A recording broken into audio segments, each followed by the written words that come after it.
Bobby Stevens, not his real name, first started popping OxyContin when he was in high school in North County. His classmates used to hand it out at parties. Stevens soon became hooked. At the height of his addiction, he was taking up to 20 OxyContin pills a day, plus the anti-anxiety drug Xanax and the amphetamine Adderall. He was spending $1,500 a week on his habit. Stevens used to get a lot of his drugs from hospital emergency rooms. He had a few standard lies he would tell the doctors. That I either had lower back pain or I did something to my knee running. It pretty much was the same story every time. I would go to different doctors. I wouldn't go to the same ER. So I can pretty much use the same story. Most of the time, ER doctors would give Stevens a prescription for at least a month's worth of pills. How much acting did it involve on your part to get the meds in the ER? Not much, to be completely honest. I would just explain the pain that I had, but they were so busy, it seemed like, that they took you for your word and wrote you the prescription. So there wasn't a whole lot of, I didn't have to do x-rays, I didn't have to do an MRI or any of that type of stuff. They just asked what I was there for, and they wrote me the script. Sales of prescription opiates have skyrocketed in recent years. So have drug-related deaths. And what's the major source of these drugs? It's not your local doctor, it's hospital emergency departments. Well, I think all the emergency departments are experiencing an incredible influx of opiate requests and opiate-related emergencies. So when I say we're at the epicenter, we're just one of the emergency departments here in town that are seeing a deluge of these patients.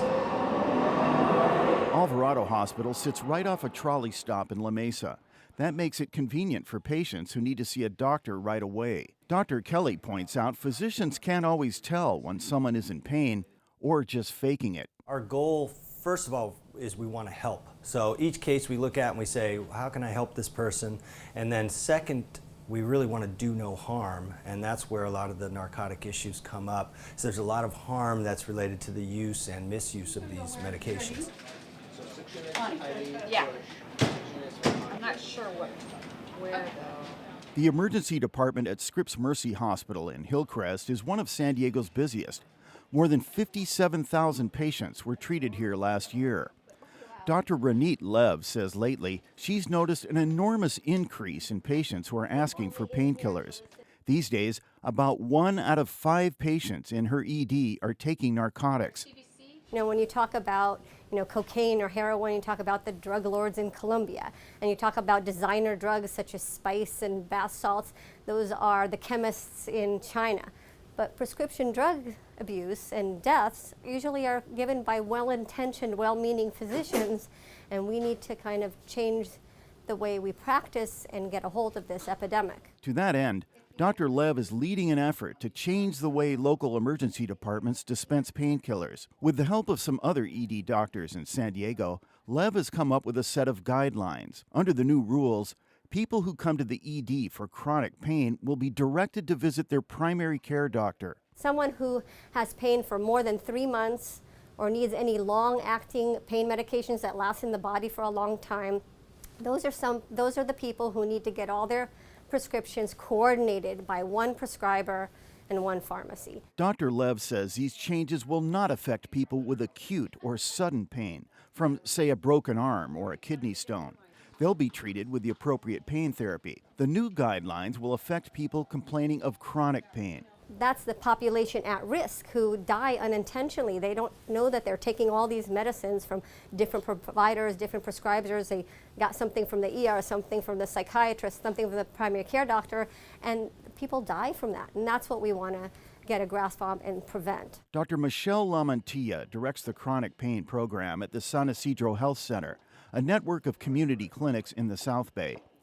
She says there are some non-narcotic prescription drugs that are quite effective for chronic pain.